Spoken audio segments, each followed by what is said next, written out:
तर करमाळा तालुक्यातील आदिनाथ सहकारी साखर कारखान्याच्या निवडणुकीत माजी आमदार संजय मावा शिंदेंचा दारुण पराभव झालाय। शरद पवारांचे आमदार नारायण पाटील यांचा गट आघाडीवर असल्याचं पाहायला मिळालंय। चांगल्या मताधिक्याने विजय झालाय।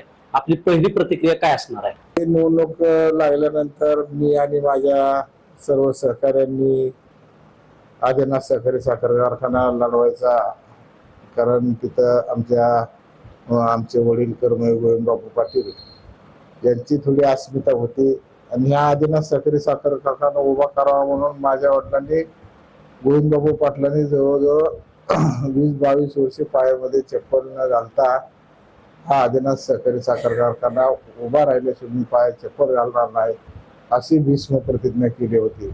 जी काय जबाबदारी पडेल ती आजपर्यंत मी पेरलेली आहे आणि आमदार असताना सुद्धा पाठीमागच्या काळामध्ये माझ्या